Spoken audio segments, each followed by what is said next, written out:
walking, trying to get home. I ain't do nothing, just leave me alone. Lord, give me wings to fly before they shoot me down and I die. Don't let them shoot me down and I die.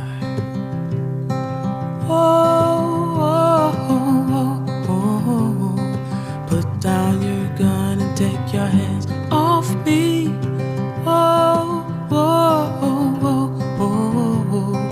Put down your gun and take your hands off me. Officer, officer, officer, I know you're afraid like me, but look at my hands, please don't shoot me. KBLA Talk 1580. You know, I think when we think about negotiating, a lot of times we think about hostage situations or life and death situations like this. But thinking about today's conversation we're about to have, I realized, based on her work, that just about every minute of our life is a negotiation. Welcoming into the space a globally recognized negotiation expert. She's a 12-time award-winning faculty member at the Wharton School, highly sought-after speaker, and the author of a book called Bring Yourself: How to Harness the Power of Connection to Negotiate Fearlessly. Mori Taheripour, thank you for joining us this morning. Thank you for having me. Very excited to have this conversation. Yeah, you know, I think when we think negotiator, we either think, you know, you're doing Michael Jackson's contract with a big record label, or you're talking to a hostage, a hostage holder trying to get someone out, right? But you point out that negotiating is not just life and death. It's not just life and death. It is actually something that we do every single day. Whether you have a toddler, you have pets, whether it's with a loved one, family members, lots of women who are entrepreneurs. They do it with their landlords and their clients and their vendors. Driving in traffic is a negotiations. Literally, I always say it's the soundtrack of our lives, and we do it constantly. It's so funny, too, because when you said toddler, the memories came flooding back in. That's all you do all day long if you have a toddler, is negotiate. I've always considered myself to be terrible at it. You know, I don't drive a hard bargain. But it's interesting what you say, because the stereotype, I guess, on the TV shows, you know, you see a guy with some kind of earpiece who is very cop-like and methodical and logical and highly trained and unemotional, sort of negotiating. I think that you're trying to tell us that ain't it. It's not it, and it's unfortunate, because I don't know of any human that has better negotiation skills than a mom, actually, who has a toddler. Because you're doing it all the time, you have all this practice.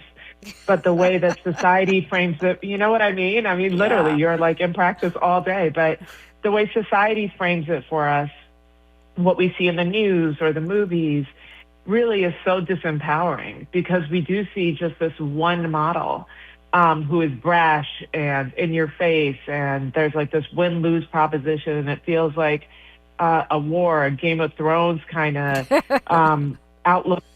Yeah. I mean, but what you're talking about is a model based more on relationships, human connectivity, the human spirit, or the human tendency of connection or not connection. Is that fair? Absolutely, because if you think that there's only one model of negotiations, then we all think, well, I can't be good at that because I'm not like that guy on TV, or I'm not like that hostage negotiator. Whereas the reality is, there's no one type of model negotiator. Everybody can be a great negotiator. You have all this experience. Every single day you're negotiating.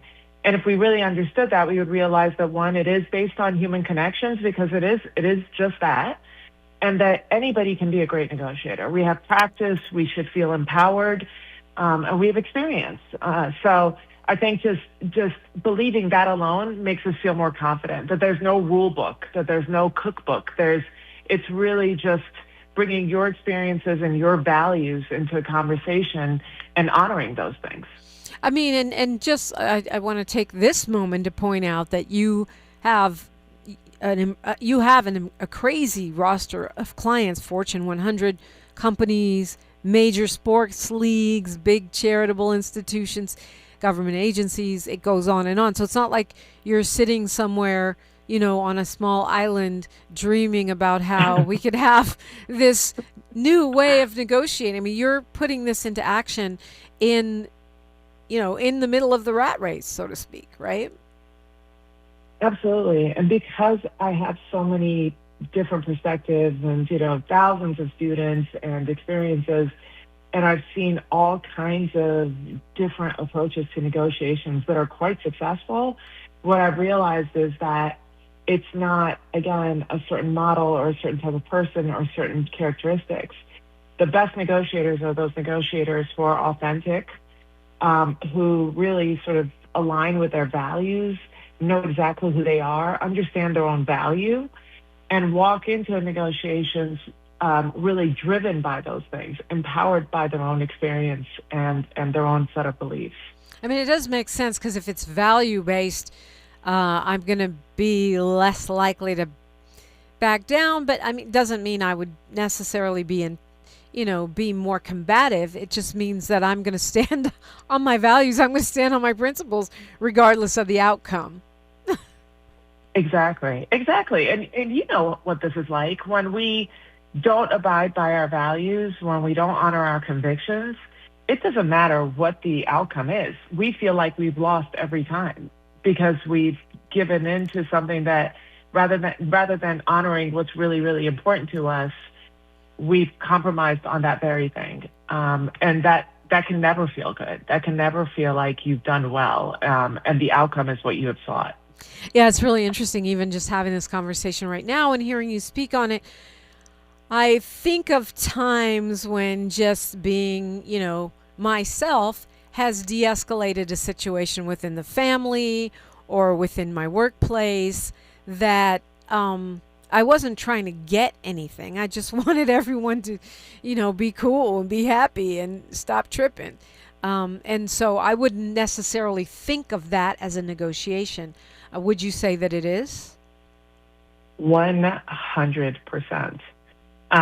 Because even what you were doing is like mediating, basically, which is also negotiations. But hearing one another, listening in negotiations is completely underrated, but really, truly listening to people, understanding them, and hearing with I always say it's not just with your ears, but really with your heart, your eyes, your mind, and your ears. It's the entirety of the experience. When we finally see people, when we respect them, and that allows us to not only better understand them and their whys, but also to be able to communicate in a way that they can hear us too. Because it's not just about you, right? This is the classic know your audience kind of, framework, which is you have to communicate things in a way that they will hear you. And you bringing in your own experience into those situations, one, you're standing on what you know to be your strength, which is your principles, but also communicating in a way that people can actually hear you because you know who they are. You're curious about them. You're curious about how they're hearing you, how they're receiving you. It is, I hate to say it's just that simple. It's not that it's simple, because we all need better listening skills. We all need to know how to be better present and more mindful. But in the sense of there's no tactics, there's no script. It's you being authentic. Mm. Mori Taheripour is our guest. The book is Bring Yourself, How to Negotiate Fearlessly. Lord knows we could all use some lessons on that. We'll continue the conversation when we come forward on KBLA Talk 1580. Thanks for starting your morning off with a voice that speaks truth to power and the powerless, getting to the heart of what matters most in our community. This is where authentic conversation meets real action. From breaking news and politics to culture and community solutions. This is where you hear perspectives you won't hear anywhere else. This is where we come together, get informed, and make change happen. You're inside First Things First with Dominique DiPrima on KBLA Talk 1580. Good morning, sunshine. You make my day. The KBLA 1580 app puts the realest conversations right in your pocket. Stream live wherever you are in the world. No static. No searching the dial. A crystal clear connection 24/7, exactly when you want it. We recommend that you keep automatic updates enabled. Set it and forget it. So the app stays up to date with store requirements, bug fixes, and new features as we roll them out. Download the KBLA 1580 app today and stay plugged into the conversation everyone's having. Just in case you missed our Procrastination Crenshaw Town Hall. I heard that this brother is MIA, but I don't know if I'm saying his name right. Marquise Dawson. It's his district. He has an office in the back of Crenshaw Destination. I have not seen this brother one time in my life. On TV, yes. Newspapers, yes. And all that other stuff. But to come across the street and talk to people, or even next door to talk to people, I haven't seen this brother ever. The people who are doing the construction, and my count is 21 months. You'll let me know if I'm wrong or how long it's been abandoned. I'm calling it abandoned construction. And I've emailed a lot of people from the city, and they always gave me a date that it'll be done this day, it'll be done that day. But next door to us is the people who actually are doing the construction. Those are my next door neighbors. That's how I know what's going on. They haven't been there for 21 months. Not letting them get away with anything. We're KBLA Talk 1580.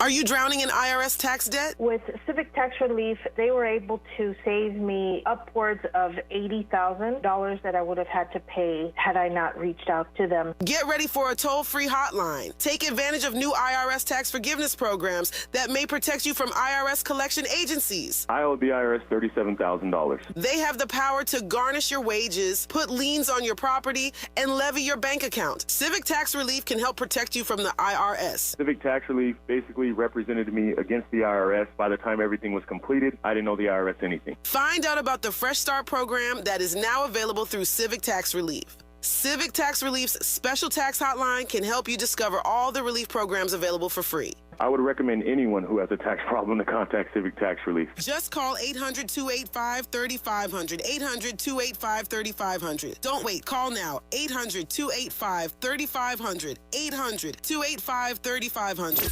Thanks for waking up with Dominique DiPrima on KBLA Talk 1580. Yes, you're waking up with me, and you're waking up with one of the world's most recognized negotiation experts. She's a faculty member at the Wharton School, an award-winning one at that.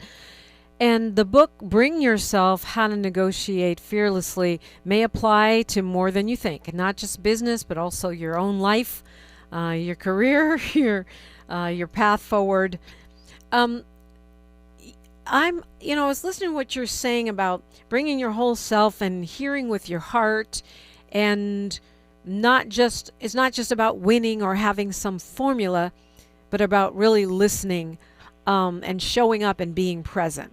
It feels like nationally, internationally, where we are in a ruthless era, right? That's how it feels. Very cutthroat, very intense. There's a lot of consolidation. There's a lot of sort of at all costs pursuit of wealth and such. It doesn't feel like bringing your heart and bringing your authentic self. It feels like maybe bringing a knife to a gunfight. Well, I mean, you're absolutely right about the environment we're living in. Ruthless is actually the perfect word for it. But it's because we are living in an environment where people really don't see one another. They don't hear one another. We're not connected. We're divided. I think oftentimes what makes you unique is actually your strength. And so if you are negotiating with somebody who comes in truly believing like this is going to be war, and yet you are trying to build a connection with them, that you are actually hearing them, you have empathy for them, you're listening. These are such unique traits that, people do stop. I mean, it sort of stops people in their tracks. And I always talk about the fact that before there's actually the deal making, the negotiations, there's a whole other stage, which is, what we call information sharing, which is that notion of forget what's going to be transacted, forget about the deal that's coming. What about actually connecting with the person sitting in front of you? And whether it's small talk about sports or, maybe something that the person is wearing, or there's pictures of their family in the background, but really inquiring and being curious in a way that tells the person you are actually more important than the deal that we're about to embark on. And that alone creates such a feeling of first of all, it's very, very, it sort of sets the person's head spinning because they're like, what's happening, right? Wait, there's somebody actually interested in me more than what the deal is. But this humanity that you bring in to the conversation really sets the stage for a much easier negotiations, a much easier conversation. That's where trust is built. That's where the humanity is brought in. It's a lot easier to do that than to talk numbers. And so if you actually give it some breadth and depth before you jump into a transaction, there's something to build on. And people remember you. People enjoy doing business with you. People will want to come back to you. I work with a lot of entrepreneurs, Dominique, and I always say, people don't choose businesses. They choose people. And it's that memory, you know what I mean? That memory that you leave with somebody that becomes your value proposition. And this is true in relationships. This is true in business. This is true in services that you seek, vendors that you work with. We always want to go back to the person that we actually enjoyed working with. And I think it seems so rational, right? And yet it's not, we don't often believe that to be true in the negotiations. Yeah, it makes sense. You have one of my favorite quotes on your Instagram, which is Maya Angelou. We may encounter many defeats, but we must not be defeated. I tell myself that all the time. But the other thing she said is people remember how you make them feel, right? Not what you said, but how you make them feel. Right. Exactly. And that's actually one of my favorites from her because it's true. Like, again, working with small business owners or entrepreneurs, I tell them, don't worry about spending all that money on websites and this and that. It's really about the feeling that you leave with a customer that allows them to come back to you. That's the value. And it's, again, going back to just even our daily relationships, it's the people that listen to us. It's the people that hear us and understand us and invest in us as humans that we feel the most comfortable with, that we trust the most, that even when things get hard, that you're going back to that person because there is a sense of connection and investment in the humanity of it. Yeah. And that's, and again, you being your authentic self makes you more empowered to do so. You're not performing, you're not memorizing lines, you're just present. You know what I mean? Yeah, and I think what's key about that is a lot of time, at least for me, a lot of times when people are trying to convince you of something or negotiate with you and they do that human connection thing in a phony way, it can have just the opposite, effect. Hey, how about those Lakers? Right. Yeah. And it is. It's like buying a used car, right? Yeah, it's like, I got something for you here. No, but that we know when somebody's being disingenuous because they haven't actually either they're not paying attention to us, so they're not even hearing what you're saying, right, or they're distracted by their cell phone or a text, or they haven't done their homework, right? Don't talk to me about something that I don't even care about. Right. Or did you even hear what I just said to you? Did you even listen to my answer? Because we shut off when we know people don't care. And we know in authenticity when we see it. We're not stupid. But that's what I'm saying. The work isn't actually being present, so you're actually hearing somebody, but it's also in doing the homework to know how to connect with this person and really build on that. Yeah. You say it's sometimes it's not about. I mean, I'm looking at your Instagram, and you say that sometimes it's not about just winning. We think Right. we think about these things in zero sum. What do you mean by that? First of all, I never use the words winning or losing because they mean different things to different people. Wow. Okay. And it's true because my winning may be different than somebody else's winning, right? If you are somebody that values relationships and is quote quote a people pleaser, your version of winning means both sides are happy. To somebody that is more competitive, that may not be their definition of winning. Right. So winning means different things, but the other part of this is in negotiations that the more difficult and yet most enjoyable to me part of a negotiations is when we do this dance that allows us to find places where we can compromise, where I'm not giving up the most important thing that for me, and you're not giving up the most important thing to you, but yet we find places where we can compromise and give in a way that doesn't feel like, a burden to us and yet feels like, well, you know what? If this is what means the most to you, then great. Here you go. This is what I'm looking for. Can we find a way that we can problem solve to make this possible for both of us? And negotiations at the end of the day, to me, is really this notion of problem solving, not win-lose, but finding a place where we can create these sort of opportunities that are win-win. And that's not easy. It requires commitment, it requires time, it requires understanding. But it also allows, again, going back to that Maya Angelou quote, it gives you this feeling of, I really enjoyed doing this with this person. They weren't trying to crush me. We were trying to find a way to actually not only continue this conversation, but find ways that are beneficial for both of us. Yeah.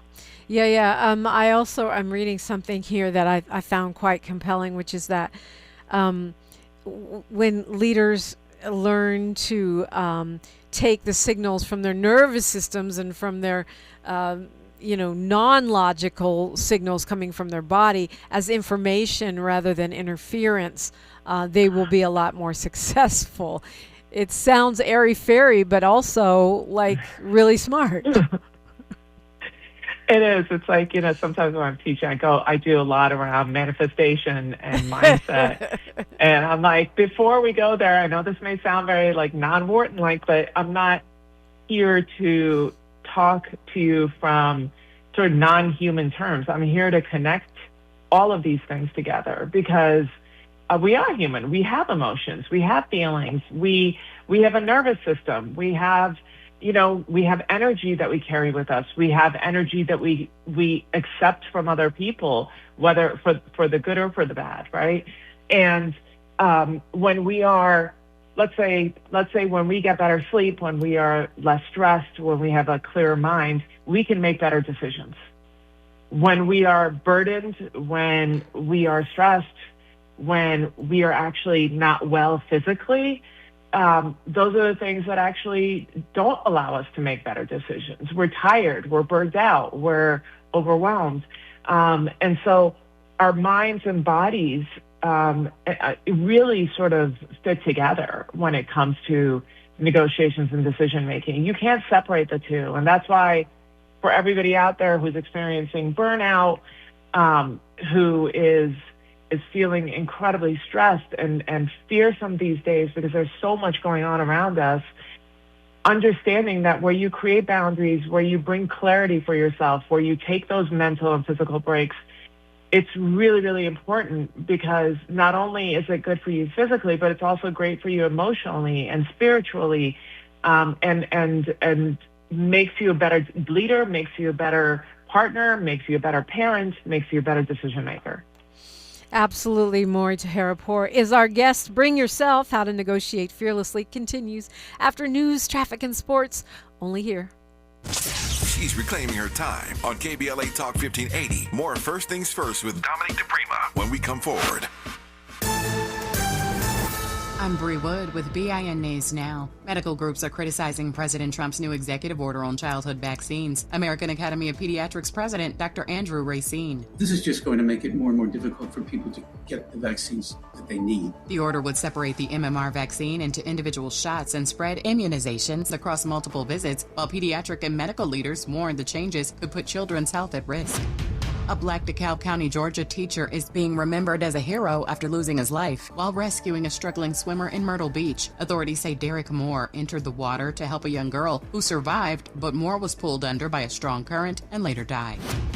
And Black Lives Matter Sports has donated nearly $200,000 to nonprofits, HBCU athletic programs, and community organizations. Leaders say the funding will support youth development, mentorship, and educational opportunities.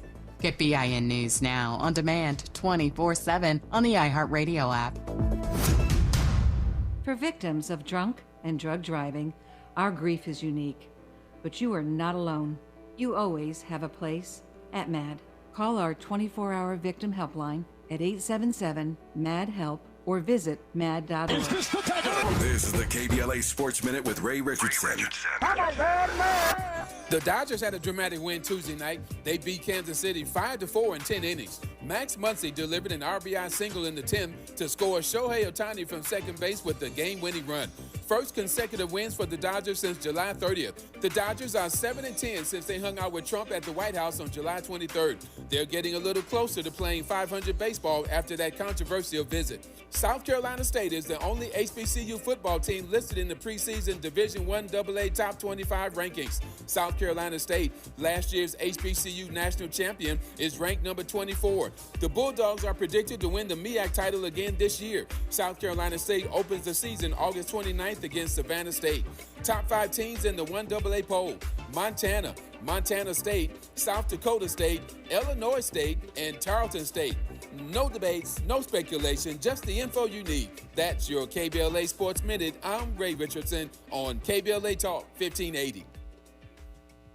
Lots of places can expose you to identity theft. Oh no.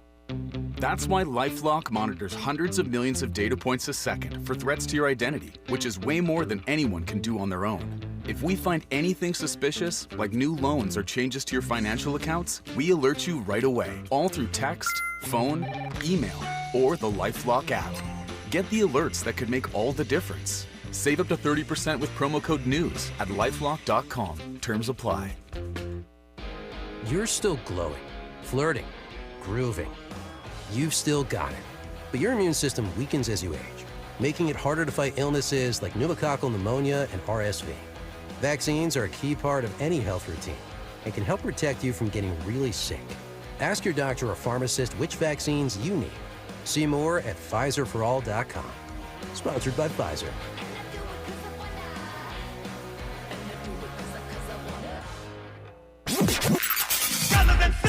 There is no denying that we've always been the conscience of this country. KBLA Talk 1580 is progressive talk radio built for our community, by our community, and with hosts who look like you, live near you, and care about what you care about. 50,000 watts of truth right here in Southern California. KBLA Talk 1580. Listen live on your AM radio dial at 1580 or stream us live on our KBLA1580.com website or on our free KBLA 1580 app. Unapologetically progressive. What's good, KBLA delegation? I am Miles Lowe, and I'm excited to be joining the weekend lineup right here on KBLA Talk 1580. Join me every Saturday at 12 noon for the Do Better Show, where we get into the world of tech, AI, the creator economy, navigating your mental health through it all, and have conversations with founders to find out how real people are making real money right now. It's not a course, not a subscription. Class is in session every weekend, live on the air. So if you knew better, you do better, right? So let's make a better you. The Do Better Show, every Saturday, 12 noon, and replaying again at 7 p.m. right here on Unapologetically Progressive KBLA Talk 1580. We got a lot to talk. It's game day. Are your moderate to severe Crohn's disease or ulcerative colitis symptoms keeping you from the action? Skyrizi, risankizumab Riza, could help you get back to the game. Skyrizi is proven to help people feel significant symptom relief, achieve remission, and visibly improve damage of the intestinal lining. Skyrizi is a prescription injection medicine for adults. Don't use if allergic to Skyrizi. Serious allergic reactions, increased infections, or lower ability to fight them may occur. Before treatment, get checked for infections and tuberculosis. Tell your doctor about any flu-like symptoms or vaccines. Liver problems leading to hospitalization may occur when treated for Crohn's or ulcerative colitis. Ask your doctor about Skyrizi, the #1 prescribed biologic in Crohn's and ulcerative colitis combined. Learn more at skyrizi.com or 1-866-SKYRIZI. This is KBLA Talk 1580, where everybody is somebody and nobody is a stranger. You belong here. She's been on Forbes, Inc. magazine, LinkedIn Top Voices, Marketplace, Money, The Next Chapter, ESPN, and many more. And she is on faculty at Wharton. She also has a book that we all need to read called Bring Yourself, How to Negotiate Fearlessly. And when you were talking about this zero-sum thing that we get into, sort of the predatory negotiator, stomp them out, leave no doubt, winner takes all kind of mentality, I was thinking about our relationships, our personal relationships, love, parent-child, even parent-teacher, or child-teacher relationships. And I think it sounds like if we took more of the approach that you're describing, we would have happier personal relationships, not just business relationships. Yeah, and honestly, if you think about zero sum in a relationship, if you win the deal and lose the relationship, you didn't win. And you know what I mean? And the person we always think about, even in arguments and what have you, like, I have to be right. But what does that really mean in a course of a long-term relationship? And honestly, if we could just rethink about these things, conflicts will be reduced. If you start thinking about this as more of a collaboration, then, I have to be right. Well, if you just sit back and think, well, what does me being right every time actually do to the person that's sitting across from me, do to my spouse or to a friend or a family member? That is not foundation for long-term relationships. That instead is setting the grounds for long-term resentment. We wonder why people get divorces. It's because these conversations aren't had in a way that says, let me really hear you. I want you to hear me. Let's figure out where we're missing one another. That takes empathy and understanding, not how am I going to beat you? How am I going to be right? And by the way, if we think we're right every time, we're actually wrong, because there's no way, that you can know everything. It's if you walk through this earth thinking you know everything, as opposed to walking through this earth with curiosity and empathy, that leads to a very unfulfilled and unhappy life.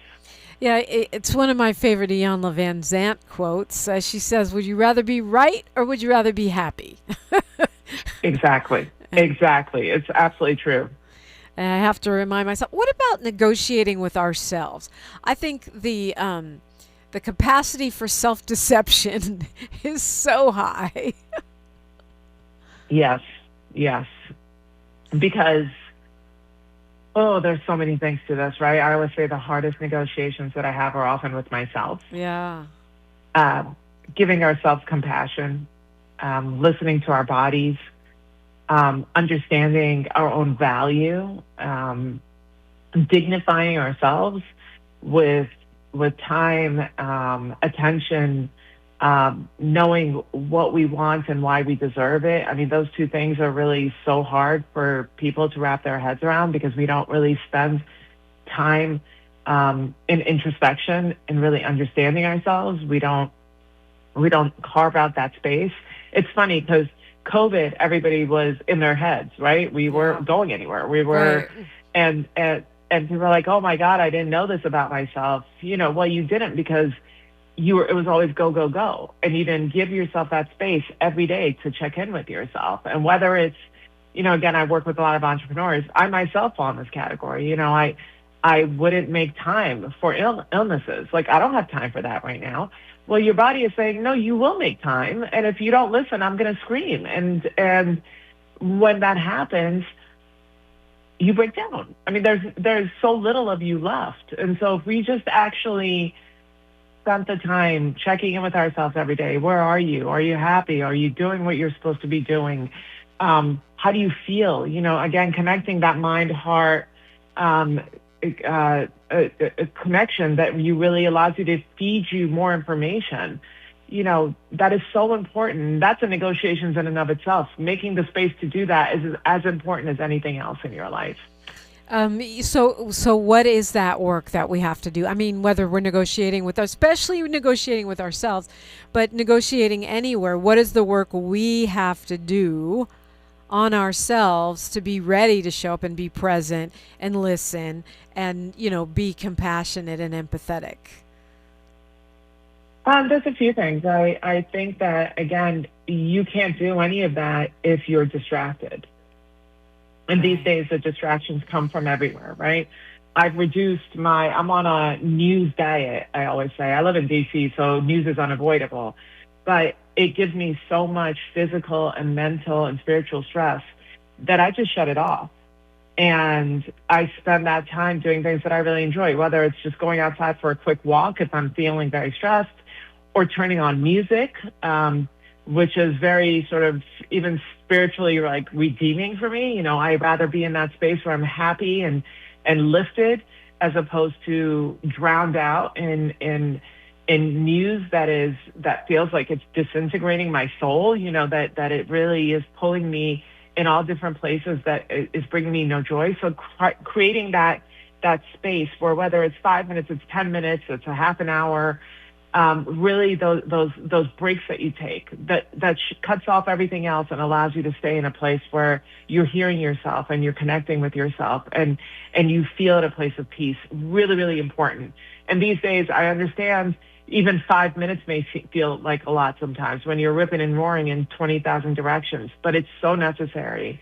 And then the other part of that is actually spending the time in conversation with yourself, particularly if you're going into negotiations or a hard conversation, and knowing what your values are. I always say those are your non-negotiables. When is the last time you could really ask yourself, what is it that I really want? What is it that's really important to me that I can't negotiate away? Where are my boundaries? And if you don't have those conversations with yourself, it's actually not something you can quickly go to, because you don't understand it. You haven't had that conversation with yourself. You haven't even reflected on it. So how do you have a hard conversation with someone and don't even know what you stand for? You don't even know what it is that you want to get out of this conversation. You know what I mean? Yeah, I absolutely do. I was rereading the 4 Agreements, and one of the things that I missed the first time was ask yourself questions. Like, you don't even know your position. So how are you going to listen to someone else's position? It makes sense. Right. I'm in here negotiating, but I don't know what I want. That sounds like an exercise in futility. Absolutely. And, even with salary conversations, compensation conversations, we are so focused on the dollar amount sometimes that we don't even think, well, if I got a higher salary, would I be happy in this job? Or Is it other things that I want? Is it time off that I want? Do I want to go back to school? And that's what I really want to ask them for.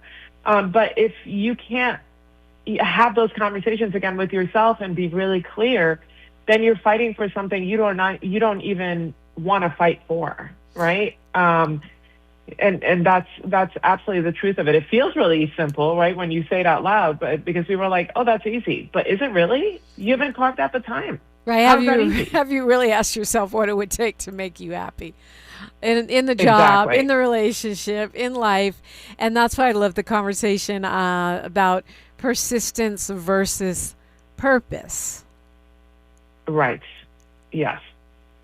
And I want you to actually speak to that a little bit more, because now that you just said that, and I'm going back to the 4 Agreements.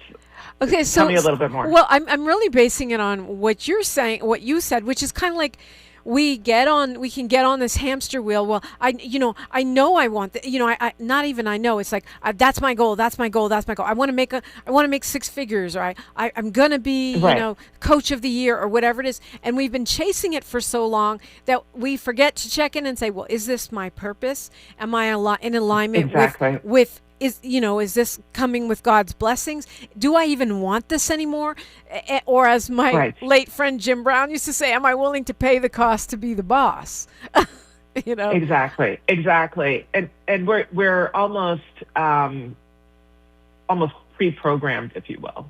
And we associate certain things with, for example, with what success means, right? Right. And that's why people get all the success in the world. They get the position, they get the accolades, and yet they still find themselves unhappy. It's because what they were thinking they should be striving for wasn't, like you just said, in alignment with their spirit. It wasn't in alignment with their values. It wasn't even aligned with where they are in life today. As opposed to where they were maybe like 15 years ago when they set out on this path. Yes. Right? Yes, absolutely. And we always talk about, like, again, the 4 agreements, the notion of, like, don't make assumptions. We make a lot of assumptions about how we're supposed to show up in this world. But what we don't do is check in with ourselves and say, but is that what makes you happy? Is that what you actually want? Or have you forgotten to make that connection in so long that now that you're here, you're miserable? And really sitting with yourself allows you to do that, Dominique, and we just don't give ourselves that space. Yeah. It sounds airy-fairy, but for me, just even a 5, 10, 15 minutes of meditation every day, I don't know why it helps, but it seems to help, so I do it. Whatever that is, for those of us who like to go 1,000 miles an hour, whatever that is, to slow down, it seems to help the brain, the body, and the spirit. Absolutely. And meditation is tough for some people. It really is, me included, because my head is going a million miles an hour, and I used to think what meditation meant was to don't think about anything. That's impossible. That is literally impossible. But things like breathing, Dominique, are so important. Just the oxygen that your brain gets, and sitting there and taking, 5 deep breaths. Like, it doesn't have to be a big commitment. Right. It just means stop. Your body is talking to you. Stop. You're on automatic. You're running on auto drive, and you don't even know where you're going. Like, just sit still for a few minutes and breathe deeply. And maybe just go, you don't have to go on a 5-mile walk. You can just walk around your block for a moment and be in nature and just give your body something else to feel and see. And just that change of environment sometimes is what you need. But you have to be aware that you need it. Otherwise, you just keep going. Yeah, that's right. Mori Taheripour is our guest. Bring yourself, how to negotiate fearlessly. The fearlessly part I want to talk about a little bit more when we come forward on KBLA Talk 1580. More of First Things First with Dominique DiPrima when we come forward.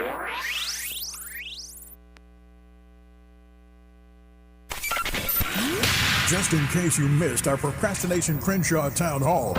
Women's Leadership Project is a Black feminist mentoring, civic engagement, and advocacy program. We have rallied, marched, and disrupted in front of the unaccountable Marquise Harris Dawson's office for several years now. We have gone down to City Council and City Hall and spoken truth to power to try and get resources and protection and funding for Black girls and Black women in the city who are only 4.3% of the population in this community, yet we are disproportionately victimized by sex trafficking, sex violence, domestic violence, and intimate partner violence. We have met numerous times with the unaccountable MIA trifling Marquise and his deputies, and he has turned tail and run. We have tried to meet and give a proposal to Destination Crenshaw to step up and hold space and provide protections for our youth in the Crenshaw District area, because there are no safe youth spaces in City Council District 8 in the Crenshaw corridor. Holding them accountable. We're KBLA Talk 1580.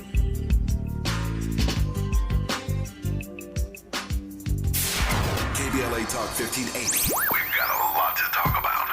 KBLA Talk 1580, connecting you with services and solutions. These are hard times for housing in America. Too many in our community face barriers to safe housing, behavioral health care, and affirming spaces for healing, particularly those impacted by poverty and stigma or incarceration. Rooted in South LA, Ahmad supports impacted communities through housing, wellness, and leadership development. Ahmad provides culturally responsive, peer-led support from transitional housing and mental health services to leadership development and youth empowerment. They offer safe, affirming houses for youth, transgender women, and formerly incarcerated individuals. Therapy and peer support with a focus on healing trauma in Black communities. HIV prevention and care, free testing, education, and wraparound services for whole person wellness. Standing in the gap with health, housing, and hope. Reach out to Ahmad Institute at 323-569-1610. That's 323-569-1610. Or visit amaad.org. This is a community call to action from KBLA Talk 1580. The conversation continues right now with Dominique DiPrima on First Things First. Well, I'm feeling a lot more confident about just whatever I have to negotiate, whether it's with myself, my family, or in business after this short conversation. So not that short. Thank you for spending the hour with us, Mori Taheripour. Tell us how to follow you, how to, obviously, other than going and buying the book, Bring Yourself, How to Negotiate Fearlessly, which seems like a great start, but how else shall we follow you? So actually, my website is probably the most resourceful place where you can go, because it's all my blogs, all my newsletters are there. I've done probably over 100 podcasts with different topics. So it's all there on my website. That's just moritaheripour.com. But I'm on LinkedIn, I'm on Instagram, and obviously the book you can find anywhere where you buy books. So I'm around. I'm just about everywhere. You're everywhere all at once. And yet you're present and mindful. Talk to me about the fearlessly part. I think one of the biggest things that makes negotiation tough, especially in the workplace or in the marketplace, at least for me, is fear. Fear of going too far, fear of not going far enough, fear of being embarrassed, fear of not knowing what I'm doing, whatever it might be. Right. So first, I don't believe that when I say, I use fearlessly in the sentence with negotiations. It doesn't mean that you lack the anxiety or the fear of starting these conversations. I acknowledge that there's a lot of anxiety. When people hear the word negotiations, they're like, "Oh my God, I'm so bad at it. I just don't even want to do it." Or, "Oh my God, if I do it, what if they think I'm greedy?" Particularly women. Yeah. Or, I don't want to ruin this relationship, or I don't like conflict, so I don't want to negotiate. The truth is, there is anxiety, anytime, particularly if there's a transaction to be dealt with. Money is a very hard conversation for people to have and obviously to negotiate around. So I think it takes reframing. If we stop thinking about negotiations again as that sort of win-lose proposition that somebody's going to walk away unhappy, and instead think about it as, we're just problem solving. We're going to have a conversation. And, some conversations are hard and some are easier, but all this is a conversation. And at the end of the day, if I don't engage in this conversation, the answer is always no. If I don't engage in this conversation, I will never get what I'm looking for. And so because I'm ignoring it, actually puts me in a place where I will regret not having done it. We regret, all the studies show us, we regret the things that we don't do more than the things that we do, and maybe it doesn't go our way. And so, asking is the first step. Yeah. And it's a necessary step. I want to circle back quickly to something you said earlier in the conversation that kind of flew by, which is, the thing that makes you uniquely you can be your strength in a negotiation. And I would imagine, and this is a question, even if it doesn't sound like one, that includes things that are generally considered by ourselves or others to be flaws in ourselves. We're all flaws. And I think the notion of, and again, this was really early in our conversation today, which is, what does a negotiator, a skilled negotiator, a successful negotiator look like? What are those characteristics? And the truth is, there isn't one model. The truth is that we're trying to live up to this person or trying to speak in a way or bring different attributes to the table that aren't ours, that it really is a performance, and when we are performing, we are not present because we're constantly thinking in our heads, was that what I was supposed to say? Or how am I supposed to say this other thing? Or, and I know, you walk into negotiations, but again, women go through this a lot. What am I supposed to be wearing? Am I supposed to smile? Am I supposed to not smile? Or should I be leaning in? Should I be leaning back? There's this concept of mirroring that people talk about in negotiations, which I don't subscribe to at all. And all that means is when they lean in, you lean in. When they smile, you smile. That is the furthest thing from being authentic. This is a performance.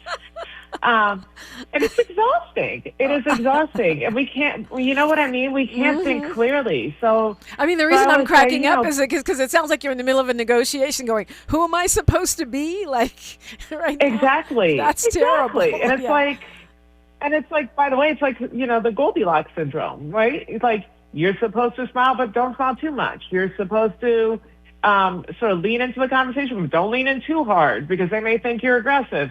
And it's a fool's choice. So I always say the easiest person for you to be is yourself. The one that requires the least amount of memorization and performance is you being yourself. Now, do you want to show up and be successful in negotiations? Well, yes. And of course, that requires things like preparation. That requires you being fully present and not distracted. That requires you putting your phone away so your mind doesn't go somewhere else. That requires you to be curious. That requires you to ask questions. So all those things are true, but none of those things are performance. Yeah. And the risk of authenticity is vulnerability. Yeah. And if that's the biggest risk that you're taking, well, great. Because what that means is that you're actually connected to the person and you're better connected with yourself. And I think that's really important. It will leave you feeling a lot more empowered and a lot more fulfilled when you know that you are presenting as yourself as opposed to pretending to be somebody that you're not, and then at the end not doing well anyway. And that just, you feel like a deer in headlights, and that's not a great feeling. I mean, honestly, when I'm hearing you say that, we're just deluding ourselves because we're vulnerable even when we're being phony. We just, we have protected ourselves, but you still didn't get the job, the raise, the whatever. So you were still vulnerable. You were just vulnerable while wearing a mask, if that makes any sense. Exactly. Mori Taheripour, Absolutely. Thank you so much for spending the hour with us. This has been a very inspiring conversation. I can't wait to read more. Thank you so much. This has been a great conversation. I appreciate you. And I appreciate you as well. For women, it's time for us to come up out of those parts of the gender expectations that hold us back. And this sounds like one great step towards that. Speaking of great women, Nina Turner will be featured next hour, as will New York Times writer Jamel Boy. Jam-packed show straight ahead. Don't forget to tap in with me on social media. I'm at DiPrima Radio. Like my mama, the late great poet laureate of San Francisco, Diane DiPrima, used to say, the ultimate famine is the starvation of the imagination. Until tomorrow, my KBLA delegation, one love. KBLA 1580 Santa Monica. I'm Bree Wood with BIN News Now. Medical groups are criticizing President Trump's new executive order on childhood vaccines. American Academy of Pediatrics President Dr. Andrew Racine. This is just going to make it more and more difficult for people to get the vaccines that they need. The order would separate the MMR vaccine into individual shots and spread immunizations across multiple visits, while pediatric and medical leaders warn the changes could put children's health at risk. A Black DeKalb County, Georgia teacher is being remembered as a hero after losing his life while rescuing a struggling swimmer in Myrtle Beach. Authorities say Derek Moore entered the water to help a young girl who survived, but Moore was pulled under by a strong current and later died. And Black Lives Matter Sports has donated nearly $200,000 to nonprofits, HBCU athletic programs, and community organizations. Leaders say the funding will support youth development, mentorship, and educational opportunities. Get BIN News Now on demand 24/7 on the iHeartRadio app. For victims of drunk and drug driving, our grief is unique. But you are not alone. You always have a place at MAD. Call our 24-hour victim helpline at 877-MAD-HELP or visit MAD.